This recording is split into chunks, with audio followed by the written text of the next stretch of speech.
Welcome to this episode of the Harpreet Singh show. ਅੱਜ ਦੇ segment ਵਿੱਚ ਅਸੀਂ ਇੱਕ ਬਹੁਤ ਹੀ ਮਹੱਤਵਪੂਰਨ ਵਿਸ਼ੇ 'ਤੇ ਗੱਲਬਾਤ ਕਰਨ ਜਾ ਰਹੇ ਹਾਂ। ਸਾਡੇ ਉਹ ਬਹਾਦਰ ਫੌਜੀ ਜਿਹੜੀ ਆਪਣੀ ਜਾਨਾਂ ਕੁਰਬਾਨ ਕਰਦੇ ਨੇ ਦੇਸ਼ ਵਾਸਤੇ, ਜਦੋਂ ਉਹ ਫੌਜੀ ਬਾਹਰਲੇ ਮੁਲਕਾਂ ਜਾਂਦੇ ਨੇ ਕਈ ਵਾਰੀ ਉਹ ਜ਼ਖਮੀ ਹੋ ਜਾਂਦੇ ਨੇ, ਤੇ ਜਦੋਂ ਉਹ ਦੇਸ਼ ਵਿੱਚ ਵਾਪਸ ਆਉਂਦੇ ਨੇ ਕਿਸ ਤਰੀਕੇ ਨਾਲ ਉਹਨਾਂ ਨੂੰ ਟਰੀਟ ਕੀਤਾ ਜਾਂਦਾ ਹੈ।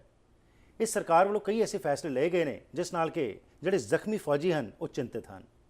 ਇਸ ਬਾਰੇ ਇੱਕ ਸੰਸਥਾ ਕਾਇਮ ਕੀਤੀ ਗਈ ਹੈ ਜਿਸ ਦਾ ਨਾਮ ਹੈ ਇਕੁਇਟਸ। ਇਹ ਸੰਸਥਾ ਮੁੱਖ ਤੌਰ ਦੇ ਉੱਤੇ ਉਹ ਜ਼ਖਮੀ ਫੌਜੀਆਂ ਲਈ ਐਡਵੋਕੇਸੀ ਕਰਦੀ ਹੈ ਜਿਹੜੇ ਕਿ ਵਾਪਸ ਆ ਕੇ ਉਹਨਾਂ ਨਾਲ ਸਹੀ ਟ੍ਰੀਟਮੈਂਟ ਨਹੀਂ ਹੁੰਦੀ। ਉਸ ਸੰਬੰਧ ਵਿੱਚ ਅਸੀਂ ਗੱਲਬਾਤ ਕਰਾਂਗੇ। ਪ੍ਰੋਗਰਾਮ ਵਿੱਚ ਮੇਰਾ ਸਾਥ ਦੇਣਗੇ ਮਿਸਟਰ ਜਿਮ ਸਕਾਟ ਜਿਹੜੇ ਕਿ ਇਕੁਇਟਸ ਦੇ ਪ੍ਰੈਜ਼ੀਡੈਂਟ ਹਨ। Welcome to the program. Well, thank you very much for having me. So, if you could let us know a little bit background about yourself, Mr. Jim, how did you get involved into creating this organization whereby you are advocating for the injured soldiers? Well, our son went to Afghanistan twice, and on his second tour of duty, he became very injured. In fact, he almost died. And as a result of his injuries, he lost his kidney, he lost his spleen, he lost part of his pancreas. He had other internal injuries. And when we nursed him back to health, he claimed under their workers' compensation program for injured soldiers. And it came back, and most of it was zeros. They paid him zero for his spleen, zero for his pancreas, $36,000 for his kidney, and $5,000 for pain and suffering. Mm-hmm. And this just seemed disproportionately low. So I looked at what would it be in BC for the workers' compensation, and they would pay about $1,400 a month. And I asked around to like lawyers and stuff, what would it be if it was in a car accident? And they said it would be considerably more. Mm-hmm. So I asked the government, why are you paying the soldiers so little? And they said, well, in 2006 we changed the way that we're going to compensate our soldiers, and we're going to give them lump sum money instead of pension, Right. because it's better for them to have money up front. Mm-hmm. So I says, well, it's so little though. Absolutely. I mean, this is disproportionately low. And they said, well, that's the way it is. Mm-hmm. So I went to a law firm called Miller Thompson. I says, I just don't see this as being right. And they said, actually, the soldiers are not allowed to make claims against the government under an act called the Crown Liability and Proceedings Act. Mm-hmm. So they're really done. Unless somebody was to say that this violated the Charter of Rights and Freedoms. And they said it actually does, because when these soldiers become disabled people are protected under Section 15 of our Charter. Mm-hmm. And we would be prepared, the law firm said, if you could show that there was enough disabled soldiers coming back from Afghanistan in this situation, we would, for free, represent all these soldiers through the court system. They said you would have to pay for the disbursements costs. And that's how I started Equitas, is to actually raise the $100,000 that I'll need to pay for their disbursements costs. But it kind of grew out of there. And the first thing we did is we established that there was a need. So we asked other soldier groups if there was problems. And the outpouring was incredible. We just got email after email and phone call after phone call of all these soldiers that were coming back from Afghanistan with legs missing and body parts missing and their minds injured.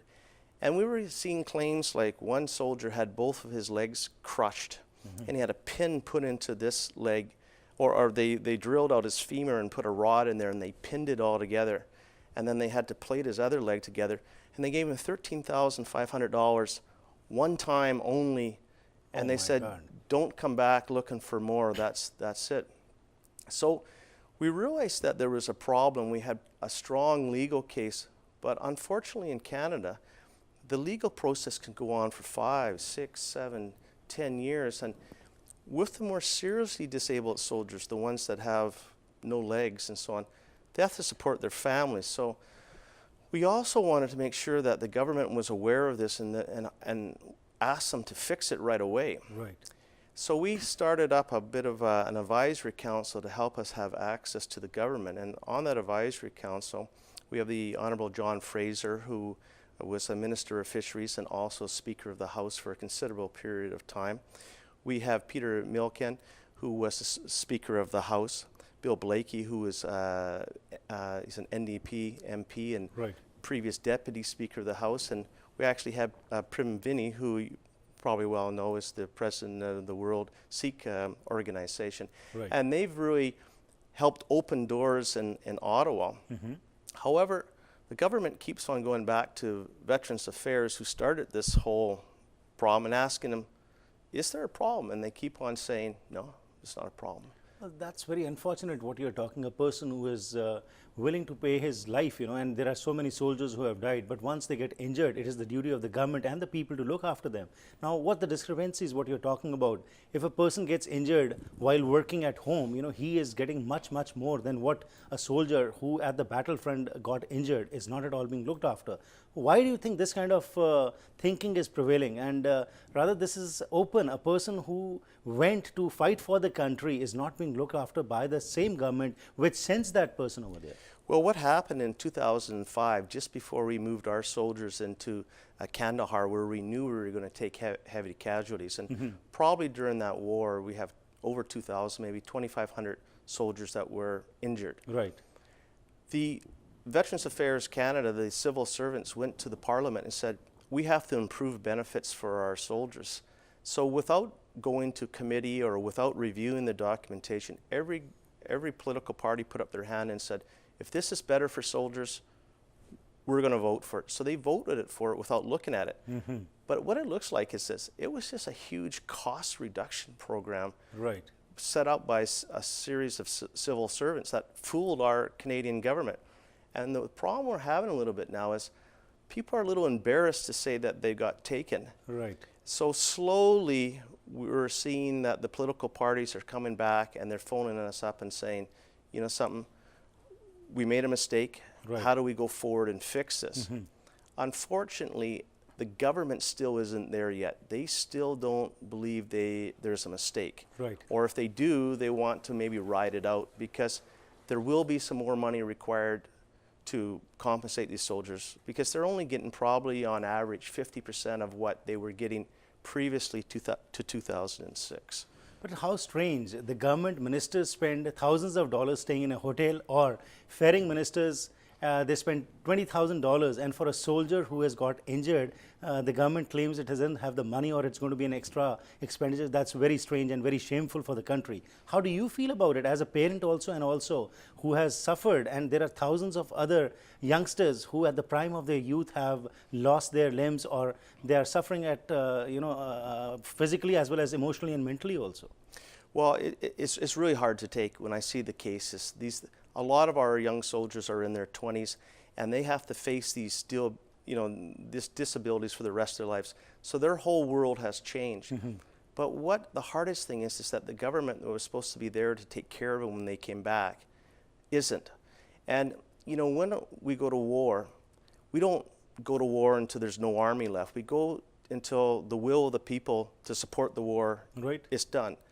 And as the Canadians see our soldiers coming back and not being compensated for, I think the will of Canada to get involved in these conflicts has gone down too. Right. I mean, the only person that wins when one of our soldiers lives the rest of his life in misery is our enemy. Right. And the Taliban has really struck a chord into our soldiers when their families are falling apart, or they don't have enough money to take care of themselves when they come back to Canada. Right. So this is a huge issue, and it's going to take a little bit of money to fix it, but it's money that we're robbing from them right now by not paying them properly. Right. Now, having said that, there is some soldiers that are better off under this act. There will be the old soldiers that are just about to retire, and if they have a little hearing loss and they get a $20,000 payment before they retire, that's probably good for them. Right. But for these young soldiers, especially the ones that are now unable to work,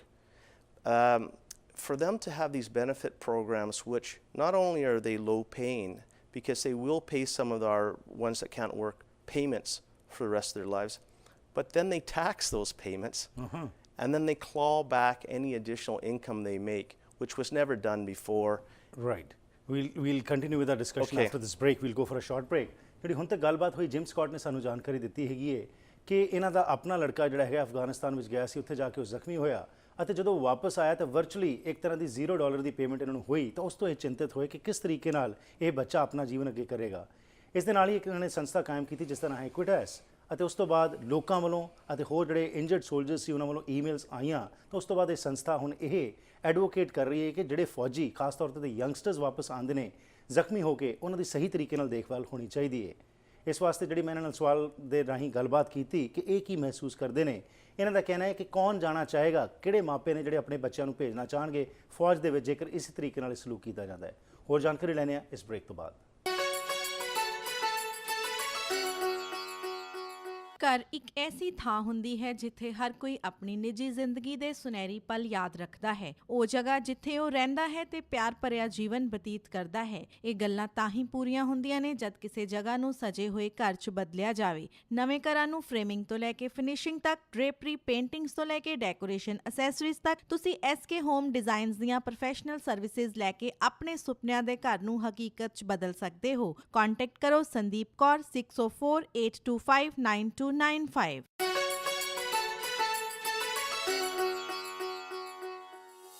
ਅੱਜ ਦੇ segment ਵਿੱਚ ਅਸੀਂ ਤੁਹਾਡੇ ਨਾਲ ਮੁਲਾਕਾਤ ਕਰਵਾ ਰਹੇ mister gym Scott ਦੇ ਜਿਹੜੇ ਪ੍ਰੈਜ਼ੀਡੈਂਟ ਹਨ ਇਕੁਇਟੈਸ ਦੇ। ਇਹਨਾਂ ਵੱਲੋਂ ਇਹ ਐਡਵੋਕੇਸੀ ਕੀਤੀ ਜਾ ਰਹੀ ਹੈ ਕਿ ਜਿਹੜੇ ਫੌਜੀ ਜ਼ਖਮੀ ਹੋ ਕੇ ਆਉਂਦੇ ਨੇ ਜੰਗਾਂ ਦੇ ਵਿੱਚੋਂ, ਉਹਨਾਂ ਦੀ ਸਹੀ ਦੇਖਭਾਲ ਹੋਣੀ ਚਾਹੀਦੀ ਹੈ। ਆਓ ਇਸ ਸੰਬੰਧ ਵਿੱਚ ਜਿਸ ਤਰ੍ਹਾਂ ਬ੍ਰੇਕ ਤੋਂ ਪਹਿਲਾਂ ਇਹਨਾਂ ਨੇ ਗੱਲਬਾਤ ਕੀਤੀ ਉसी ਨੂੰ ਅੱਗੇ ਜਾਰੀ ਰੱਖਦੇ ਹਾਂ। So before the break, what you were talking about was that there's a lot of discrepancy, and especially for the young soldiers who come back, they're not being looked after well, and they have a long future to look up to. And if the government is not looking after them, who's going to look after them? So now the question arises that your advocacy group, this Equitas which you have established, how are you trying to raise this issue with the politicians that matter, and especially with the government also? And what has been the response of the government? Well, what we've done is we've actually written our own position paper to look at all the benefits so that we can explain that these benefits are less, because there's a whole smorgasbord of benefits available. Right. And we've sent that to every MP and every senator. And we've had some response back from some of the MPs, and they're very sympathetic to the cause. The other thing is we brought this issue to the media, to the public, and they are extremely sympathetic. They want their soldiers properly compensated. Right. As far as those that can make the decisions, we have yet to meet or communicate directly with them. However, the time is ticking by, and it may take a lawsuit to get the attention of the government. So right now we're in the drafting stages of the pleadings. It will be a class action lawsuit. Okay. Chances are it will be filed within British Columbia, and other soldiers from across Canada will join. And the courts do have the ability to correct this injustice. It's just that it's a longer time. And I'm very confident that if the courts do get involved, that they're going to make a ruling in the favor of the soldiers. Right. It's just that they need the help now, not in Right. 5 years. And Mr. Jim, like you said, you have written letters to all the member parliaments. So from the government side, has there been no response on those letters? Especially, as you said, some of the MPs are taking this issue seriously and they're getting back to you. But from the government side, has there been any response individually from the MPs or anything? There has been some response, but I think what it is that an MP doesn't understand a compensation program, and I wouldn't expect them to know. Right. So they go back to the same civil servants that created this and say, is there a problem here? And they're getting the same answer. No, there's no problem here. So what it really takes is somebody to say, okay, obviously these cases aren't right. I mean, somebody's getting $13,500 for a set of legs. I mean, in a traffic accident, we all know that they would get much more than that. Right. We know that if you lost your spleen in a traffic accident, that ICBC here in Province of British Columbia would pay you more than zero. Right. We need the acknowledgement to say, okay, there's a problem. Now we will put our best people on and take a look at what the problems are and what the solution is. And I think the government has to get out of the mode of campaigning, tell everybody everything's good, and getting into the mode of governing. That is, if there's a problem, we will look at it, we will deal with it, and we'll deal with it for the best interests of all Canadians. Right. And I haven't seen that switch. I just see the spin. You know, everything's okay, as if we were going into another election here in 3 months. So you are campaigning for the past 1 year, you can say, on this particular issue, and you're getting some support, and now, as you said, you're thinking of a class action suit also. Approximately how many soldiers are affected? And also, while financially, of course, it is a big dent, but how is it affecting the soldiers emotionally, and as far as the parents are concerned? Who would like to send their children to the battlefront now? Well, I get a lot of emails. Like this morning, I got an email from the wives, because this is how the scenario runs out. they get a knock on their door that their husband has been injured in the theater or battle and he's coming back and he's going to be permanently disabled. And this is very shocking for the family. So they come back to their families, and in the Maritimes, to be a soldier is one of the few incomes that you can have in that region. Right. And after they get over the fact that their loved one is going to be disabled for the rest of their lives, the soldier has to tell their wife, I'm going to be fired. Which in any other job would be discrimination. Right. But because they're a soldier, they say you're not fit. So the wife says, well, what are we going to do? Who's going to take care of our children? How are we going to pay our mortgage? And he Right. says, well, we have a benefit program. And then they find out from the benefit program that there's nothing there. Right. And that's where the whole families break apart, and we're seeing people move back with their parents. We're seeing the families break in, separate. And this is the crisis that we're going through, is the families are now breaking apart because they can't maintain the lifestyle that they had Right. previously, and they can't handle the stress, and they have nobody to reach out to, because every time they go to the government says everything's fine. Right. But isn't there any rehabilitation program being done by the government? Yes, what they do is that for some of the soldiers, they give them 2 years of training. Okay. They give them a lump sum and 2 years of training, and they pay them during that training. But the training is not enough to get them into a job with their disabilities. So Okay. what we're finding is it's good in theory, but in practice, Right. they still need a little bit more support. And what a disability claim or program like workman's compensation is supposed to do is supposed to bridge you between what you would have made able-bodied and what you're going to make disabled. We bridge that, and right now there's gaps in that bridge. Right.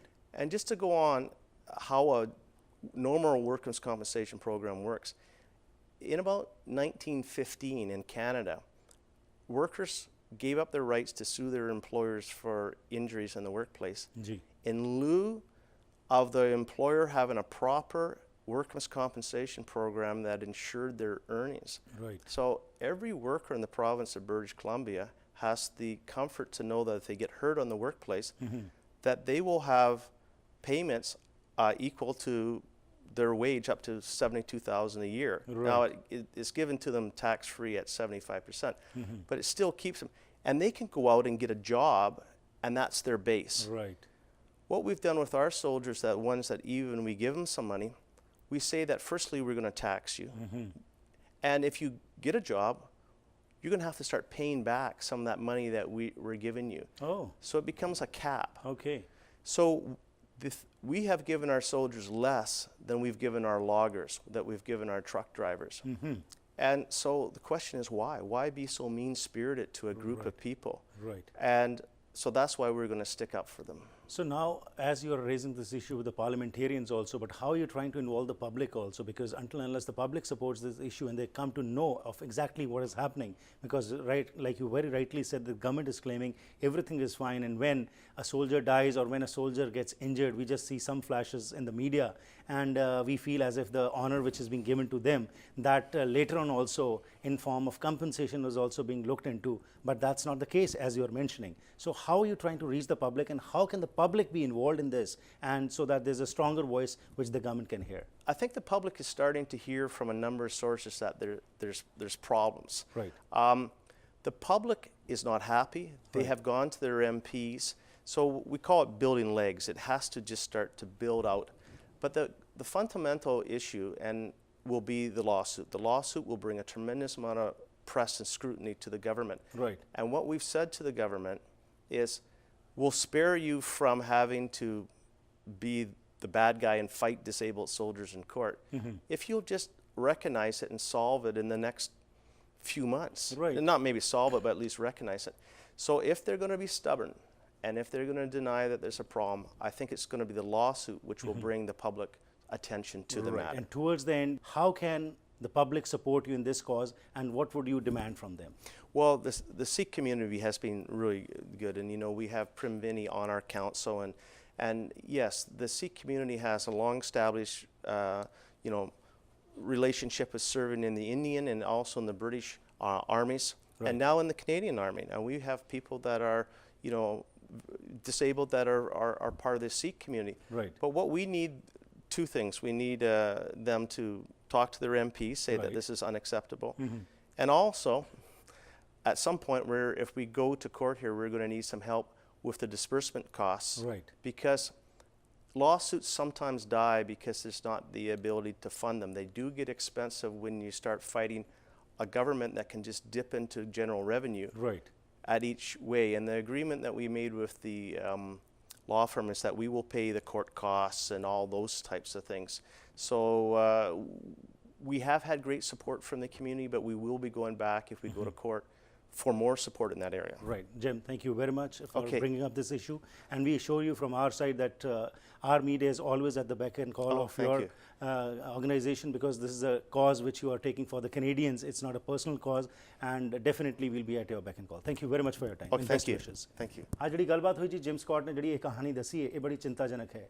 ਕਿਹੜੇ ਮਾਪੇ ਹੋਣਗੇ ਜਿਹੜੇ ਚਾਹਣਗੇ ਆਪਣੇ ਬੱਚਿਆਂ ਨੂੰ ਫੌਜ ਵਿੱਚ ਭੇਜਣ ਲਈ, ਜੇਕਰ ਉਹੀ ਫੌਜ ਦੇ ਜੇਕਰ ਵਾਪਸ ਆ ਕੇ ਇਸ ਮੁਲਕ ਵਿੱਚ ਉਹਨਾਂ ਦੀ ਦੇਖਭਾਲ ਨਹੀਂ ਕੀਤੀ ਜਾਏਗੀ। ਇਸ ਮੁਲਕ ਦੇ ਬਾਰੇ ਅਸੀਂ ਬਹੁਤ ਸਾਰਾ ਕੁਝ ਚੰਗਾ ਸੁਣਦੇ ਹਾਂ, ਪਰ ਨਾਲ ਨਾਲ ਜਿੱਥੇ ਕਿਤੇ ਗਲਤ ਕੁਝ ਹੋ ਰਿਹਾ ਹੈ ਉਸ ਵਾਸਤੇ ਆਵਾਜ਼ ਬੁਲੰਦ ਕਰਨੀ ਸਾਡਾ ਫਰਜ਼ ਬਣਦਾ ਹੈ। ਅਤੇ ਖਾਸ ਤੌਰ ਦੇ ਉੱਤੇ ਉਹ ਬਹਾਦਰ ਫੌਜੀ ਜਿਹੜੇ ਕਿ ਆਪਣੀ ਜਾਨਾਂ ਦੀ ਪਰਵਾਹ ਨਾ ਕਰਕੇ ਬੈਟਲ ਫਰੰਟ ਤੇ ਜਾਂਦੇ ਨੇ ਤੇ ਉੱਥੇ ਜਾ ਕੇ ਆਪਣੀਆਂ ਜਾਨਾਂ ਵੀ ਵਾਰ ਦਿੰਦੇ ਨੇ। ਕੀ ਸਾਡਾ ਇਹ ਫਰਜ਼ ਨਹੀਂ ਬਣਦਾ ਕਿ ਅਸੀਂ ਉਹਨਾਂ ਵਾਸਤੇ ਆਵਾਜ਼ ਚੁੱਕੀਏ? ਜਿਮ ਸਕਾਟ ਕੋਲੋਂ ਜਿਹੜੀ ਮੈਂ ਗੱਲਬਾਤ ਕੀਤੀ ਉਸ ਵਿੱਚ ਅਖੀਰ ਵਿੱਚ ਇਹਨਾਂ ਨੇ ਕਿਹਾ ਕਿ ਲੋੜ ਹੈ ਸਾਨੂੰ ਤੁਹਾਡੀ ਸਹਾਇਤਾ ਦੀ। ਸੋ ਤਨ ਮਨ ਧਨ ਨਾਲ ਜਿੰਨੀ ਵੀ ਅਸੀਂ ਇਹਨਾਂ ਦੀ ਸਹਾਇਤਾ ਕਰ ਸਕੀਏ ਉਨੀ ਹੀ ਘੱਟ ਹੋਏਗੀ, ਕਿਉਂਕਿ ਇਹ ਸਾਡੇ ਸਾਰੇ ਕੈਨੇਡੀਅਨਸ ਦਾ ਕਾਜ਼ ਹੈ। ਇਸ ਵਿੱਚ ਵੱਧ ਚੜ ਕੇ ਅੱਗੇ ਅਸੀਂ ਜ਼ਰੂਰ ਹਿੱਸਾ ਲਈਏ। ਹੋਰ ਕੋਈ ਜਾਣਕਾਰੀ ਲੈਣੀ ਹੈ ਤਾਂ ਸਕਰੀਨ ਦੇ ਉੱਤੇ ਦਿੱਤੇ ਹੋਏ ਇਸ ਨੰਬਰ ਤੇ ਜਾਂ ਈਮੇਲ ਦੇ ਉੱਤੇ ਤੁਸੀਂ ਜਾ ਕੇ ਜਾਣਕਾਰੀ ਲੈ ਸਕਦੇ ਹੋ।